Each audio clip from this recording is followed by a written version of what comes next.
Poulan est épuisée. Étendue à l'arrière de sa voiture, elle laisse son regard se promener sur les ruelles pâles de New Delhi. Derrière la vitre, les passants ne sont pas nombreux. Ils errent sur les trottoirs comme des spectres dans la brume. Il est encore tôt. Poulan sort tout juste d'une matinée éreintante au Parlement à défendre une loi censée renforcer les droits des femmes en Inde. Mais c'est une bataille éprouvante.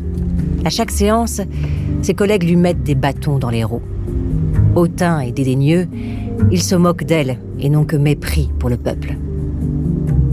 Certains jours, Poulan voudrait tordre le cou à tous ces hypocrites.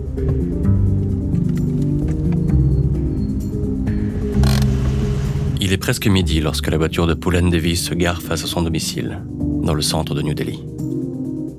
À bord du véhicule, un garde du corps armé d'un revolver est assis sur le siège passager. Il est nerveux, aux aguets. Les menaces de mort qui planent sur sa cliente sont plus nombreuses de jour en jour. À l'instant où le moteur se coupe, le garde du corps sort du véhicule et s'empresse d'ouvrir la portière de Poulan. Il ne remarque pas la voiture noire stationnée à quelques pas de là, dans laquelle 3 hommes masqués observent la scène en silence. En sortant du véhicule, Poulan aspire une grande bouffée d'air et s'étire pour chasser la torpeur. Mais tout à coup, un frisson la parcourt. Elle se fige. Depuis longtemps, Poulan possède cette capacité rare à reconnaître le danger avant qu'il n'arrive. Un 6e sens qu'elle s'est forgé durant des années de lutte armée au cœur de la jungle. Elle se retourne. Face à elle, 3 hommes masqués s'approchent à grands pas. Le garde du corps n'a pas le temps de saisir son arme.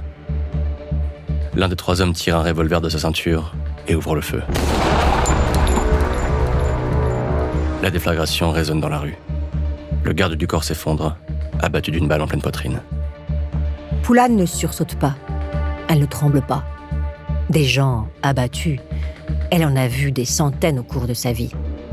Elle a regardé la mort dans les yeux tant de fois qu'elle ne saurait les compter. Évidemment, elle pourrait tenter de s'enfuir. Elle n'aurait qu'à se retourner, prendre ses jambes à son cou et d'étaler aussi loin que possible. Mais elle ne le fait pas. Elle reste là, à fixer ses assaillants. Les tueurs s'immobilisent devant Poulan.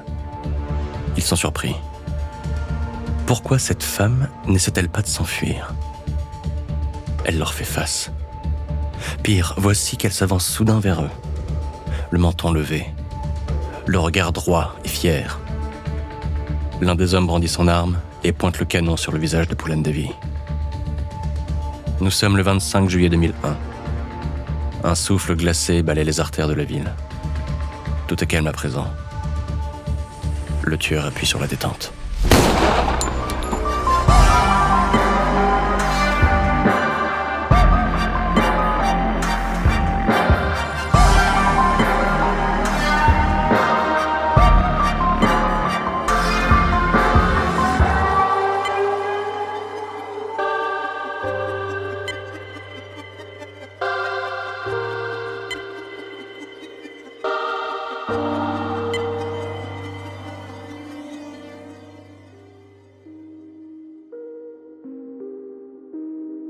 Un proverbe dit « L'Inde est un pays qui compte quelques maîtres et des millions d'esclaves. » Poulan Devi ne naît pas du côté des maîtres. Elle voit le jour le 10 août 1963 dans le petit village de Gorakhpura, au cœur de l'Uttar Pradesh. Un hameau minuscule composé d'habitations en chaume et en terre, découpées en ruelles étroites et peuplé majoritairement de paysans issus des castes inférieures. En Inde, bien qu'officiellement interdit depuis 1950, le système des castes continue à diviser la société en groupes distincts, basés essentiellement sur le métier qu'exerce la famille. Les castes structurent les relations d'échange, de propriété, mais surtout de domination entre les individus.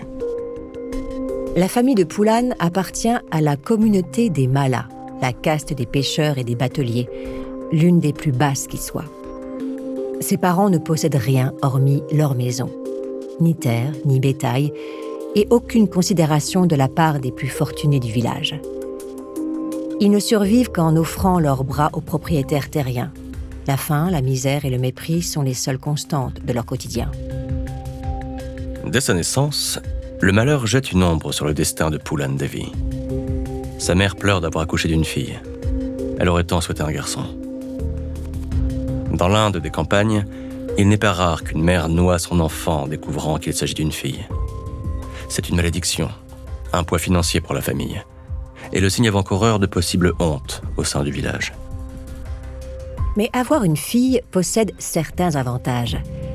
C'est une main-d'œuvre que l'on pense docile et corvéable. Aussi, dès son plus jeune âge, Poulan est employée dans les champs. Elle cueille les fruits et les légumes qui poussent sur les bords du fleuve Ayamuna. Elle ensemence les terres, récolte l'eau du puits, aide sa mère à creuser la berge, nettoie la maison, moud le grain et prépare les galettes pour sa famille. Poulan ne sait ni lire ni écrire. Il n'y a pas d'école pour elle. C'est un privilège réservé aux riches.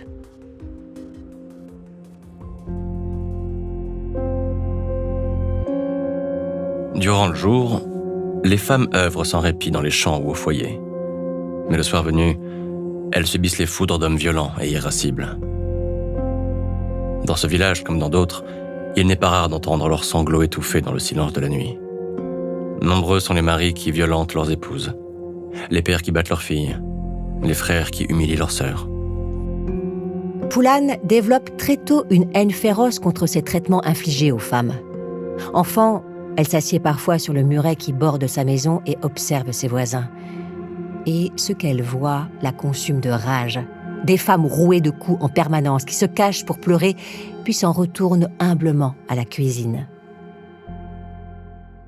Jusqu'au jour où cette scène se produit dans la famille de Poulan.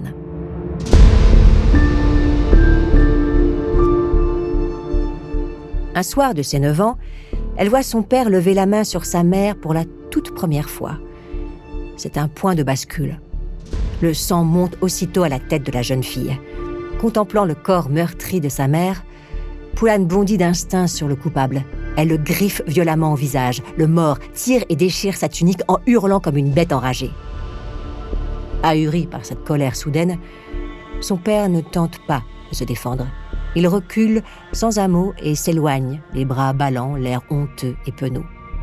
Plus jamais il ne lèvera la main sur sa femme. Poulan vient de se dresser contre un homme et de gagner. C'est une leçon qui s'enfonce profondément dans son esprit, une vérité simple et foudroyante qui marquera tous ses choix futurs. Il est donc possible de lutter et surtout de vaincre. Avant de continuer cet épisode, nous voulions vous remercier pour votre écoute. Si vous voulez continuer de nous soutenir, abonnez-vous à la chaîne Bababam Plus sur Apple Podcasts. Cela vous permettra une écoute en avant-première et sans interruption. Ou bien écoutez ce message de notre partenaire, sans qui ce podcast ne pourrait exister. Ne partez pas, on se retrouve tout de suite.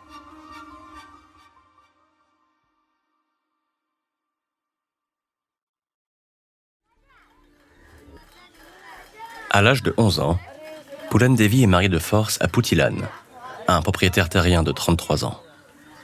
D'ordinaire, la famille de la mariée doit payer la dot.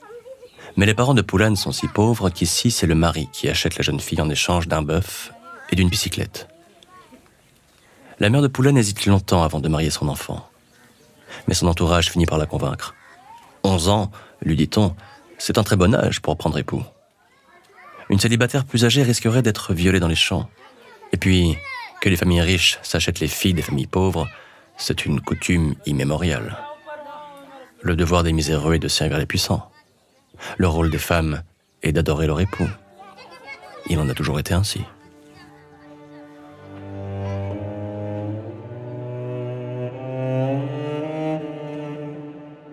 Pour rassurer la mère de Poulan, un accord est conclu.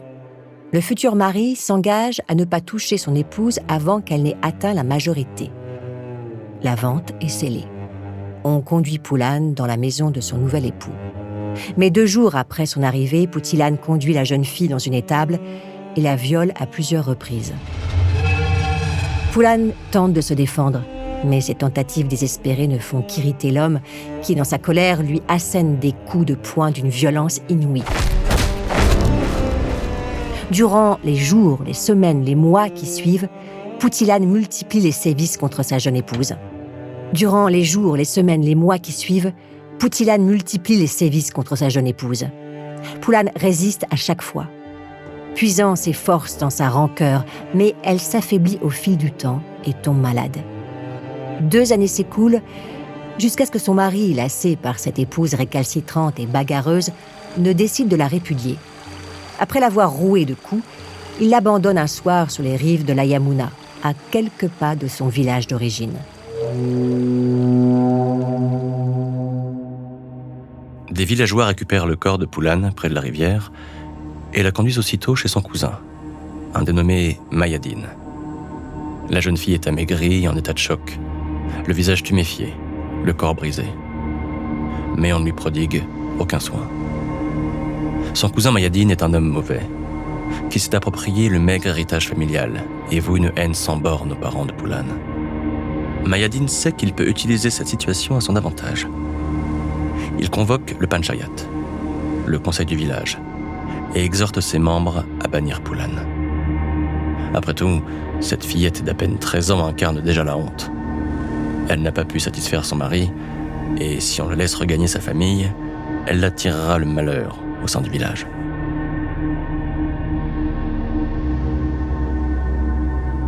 Poulan prend la parole ce jour-là.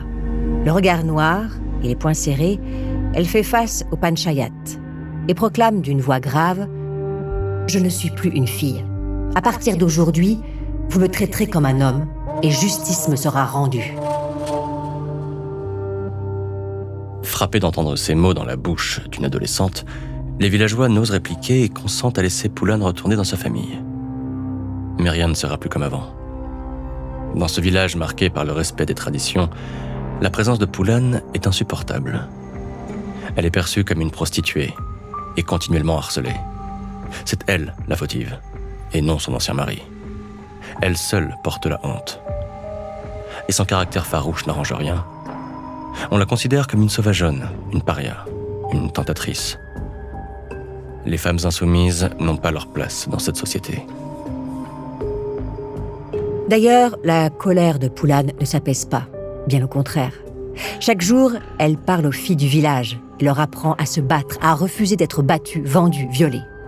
3 années passent, au cours desquelles Poulan répète à qui veut l'entendre que toute femme mérite le respect et que tout labeur doit être rémunéré convenablement. Car Poulan connaît désormais la violence dont sont capables les hommes, les riches et les puissants. Elle sait ce qu'ils lui ont pris, mais surtout ce qu'ils lui ont imposé en termes d'humiliation. Poulan n'a plus peur d'eux. À la moindre dispute dans le village, elle accourt pour prendre le parti des femmes. Elle tente de les unir, de les inciter à la révolte. Bientôt, la situation devient hors de contrôle.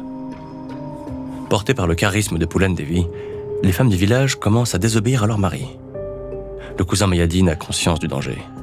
Il sait qu'il doit agir, s'il souhaite empêcher cette diablesse de propager ses idées impures. Quelques années après le retour de Poulan au village, Mayadine trouve une idée.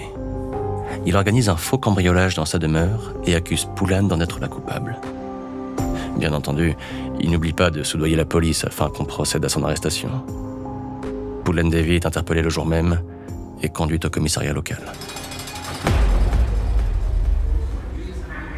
Lorsque les policiers la conduisent en cellule, la jeune femme enrage et exulte.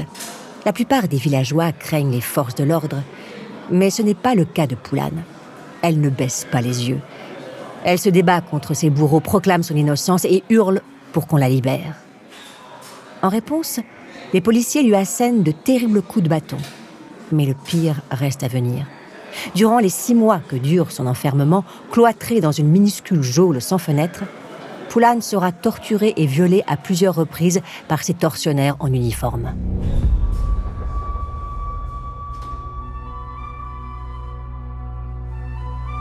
Poulan Devi est finalement libérée et retourne au village.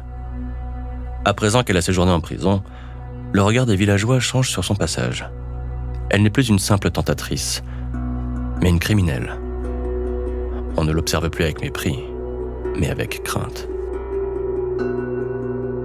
D'ailleurs, du haut de ses 16 ans, son regard noir laisse présager le pire. La police elle-même se met à redouter cette jeune femme, dont la férocité semble s'être accrue avec la prison. Elle pourrait devenir dangereuse, et s'en prendre à Mayadeen ou à d'autres villageois. Qui sait? Il serait judicieux de garder un œil sur l'avenir de cette sorcière indomptable. Poulan a changé. Depuis sa sortie de prison, quelque chose s'est endurci en elle. Une certitude s'est forgée dans son esprit. Elle ne laissera plus jamais qui que ce soit s'en prendre à elle. La première personne qui osera lui faire du mal ou simplement la menacer subira un châtiment implacable et sanglant.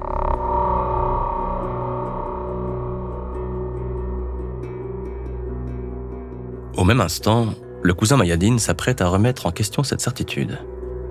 Depuis la libération de Poulan, il redoute qu'elle s'en prenne à lui. Cette fille est trop dangereuse pour être laissée en liberté. Fort heureusement, on lui a récemment parlé d'un groupe de bandits qui sèment la terreur dans l'Uttar Pradesh. Son chef, un dénommé Vikram, serait un homme cruel et sanguinaire. Mayadeen parvient à le contacter pour lui proposer un marché. Kidnapper, puis assassiner Poulan loin des regards, en échange d'une coquette somme d'argent. Vikram accepte. Mayadeen et les bandits l'ignorent encore. Mais cette simple promesse vient d'amorcer une suite d'événements incontrôlables qui, bientôt, feront de Poulan Devi la criminelle la plus crainte du pays. La reine des brigands. L'ennemi public numéro 1 en Inde.